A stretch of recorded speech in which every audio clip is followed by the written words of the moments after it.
While some scientists engineer shiny new consumer goods for an eager public, Harvard psychologist B.F. Skinner seeks nothing less than the engineering of human nature. In experiments with subjects as simple as pigeons, Skinner declares that with the right social engineering, we can create a new breed of human being. Skinner is firmly in the behaviorist tradition pioneered by John Watson in the 1920s. Like Watson, Skinner contends that with the right tools, we can predict and control behavior. Skinner really inherited the mantle from Watson of behaviorism in this country. But it's kind of interesting to think about how there's a subtle difference in the way they went about it. Watson, as we know, ended up becoming an advertising executive, ended up embracing the American value system as it existed. Skinner was different. Skinner was a visionary. Skinner felt that through behaviorism, he could influence the world towards a greater humanity. Not meet humanity where it was, but take humanity to a new place through the principles of behaviorism. Picking up where Watson left off, Skinner wants to do the rigorous science to prove that environment is everything. Change the environment, he argues, and you can change the individual. Or in Skinner's case, the pigeon.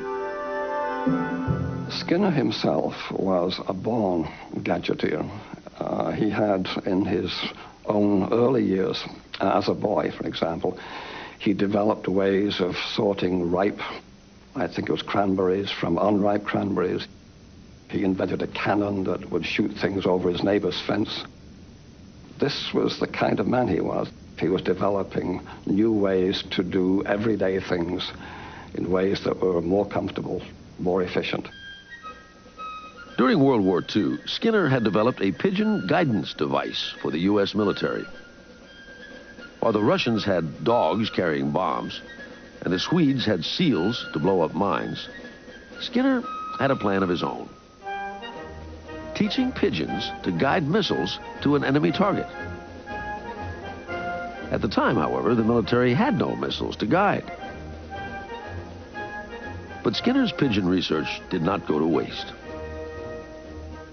He develops a system called operant conditioning to prove that a behavior will be repeated by a subject when rewarded.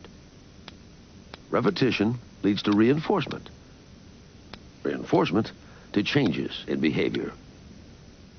This hungry pigeon is moving about more or less at random. Sometimes it turns its head to the left. When it does, we reinforce that movement by giving the pigeon access to a dish of grain. Skinner then waits for it to turn further.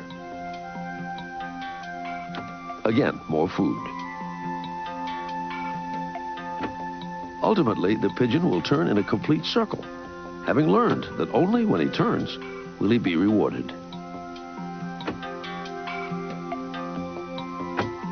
What Skinner was able to do in very carefully controlled studies with animal models was they demonstrate that whole chains of behaviors could be built step by step so that literally you could teach a pigeon to do complicated behaviors that no one would have predicted possible.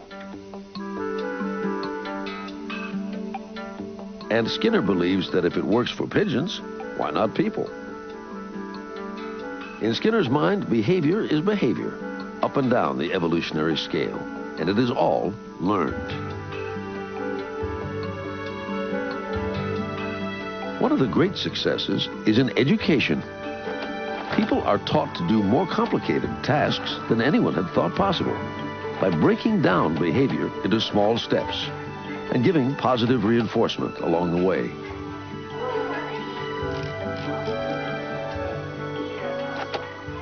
The essence of Skinner's work was that we could manipulate the environment in ways that would permit us to produce any kind of behavior that we wished, and we could develop individuals in ways that made every possible future open to them.